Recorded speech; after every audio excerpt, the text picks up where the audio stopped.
अस्सलाम वालेकुम, मैं Karim Iqbal class 9 biology lecture number 24 के साथ हाजिर हुई हूँ। और आज का मैं लेक्चर में दो टॉपिक को स्टडी करेंगे, समराइजेशन ऑफ रिजल्ट और रिपोर्टिंग ऑफ रिजल्ट।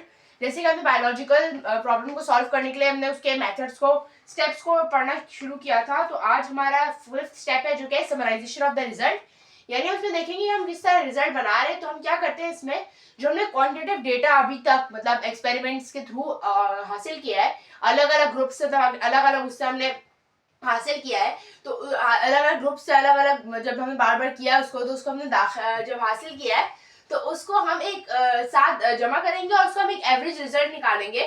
वो एवरेज रिजल्ट में से अगर हमने 3 अलग अलग ऑब्जर्वेशन निकाली है तो हम ये देखेंगे कि उन तीनों का आंसर एक क्या बनता है, तो वो एक एवरेज रिजल्ट हो जाएगा। और वो एवरेज रिजल्ट हम क्या करेंगे, उनको हम कंपेयर करेंगे कि जो हमारे रिजल्ट्स आए वो सारे एक बात को मान रहे हैं या वो सारे रिजल्ट अलग अलग हैं। और उसके बाद हम उसको एनालाइज करेंगे स्टेटिस्टिकली, मतलब स्टेटिस्टिक के टूल से उसको हम इस्तेमाल करते हुए हम ये देखेंगे कि किस तरह का रिजल्ट हमें हासिल हुआ। जैसे प्रोपोर्शन देखेंगे हम, या फिर हम उसका रेशो देखेंगे, या हम उनको कंपेयर करके देखेंगे कि क्या परसेंटेज निकल रही है।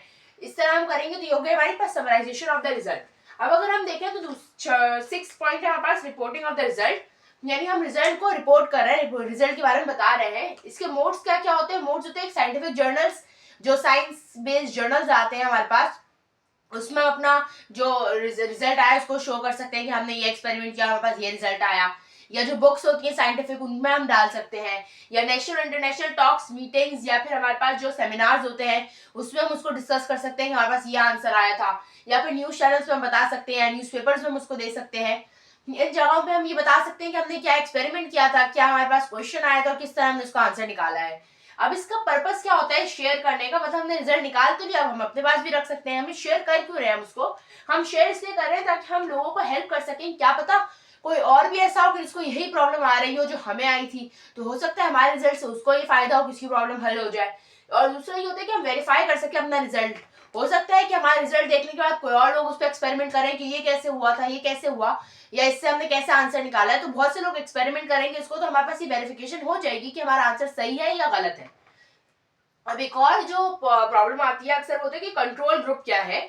तो कंट्रोल ग्रुप बेसिकली हम उसको देखें तो वो क्या होते हैं, ग्रुप्स होते हैं, 2 ग्रुप्स होते हैं। किसी भी हमारे पास जो हम बायोलॉजिकल प्रॉब्लम को सॉल्व करते हैं तो 2 ग्रुप्स बनाते हैं हम। एक एक्सपेरिमेंटल ग्रुप होता है और एक कंट्रोल ग्रुप होता है। एक्सपेरिमेंटल ग्रुप वो ग्रुप होता है जिसपे हम टेस्टिंग करते हैं, और कंट्रोल ग्रुप वो होता है जिसमें हम टेस्टिंग नहीं करते हैं। इसके मैं एग्जाम्पल दूं कि हमने एक प्लांट को लिया है, मतलब 2 प्लांट लिए, एक्सपेरिमेंटल ग्रुप में रखा है, कंट्रोल ग्रुप में रखा है। अब हम ये देखना है कि कार्बन डाइऑक्साइड का क्या असर है प्लांट्स पे या नहीं होता उसका कोई असर फोटोसिंथेसिस में प्लांट्स की। तो हमने दोनों प्लांट्स एक कंट्रोल ग्रुप में रखा, एक एक्सपेरिमेंटल ग्रुप में रखा।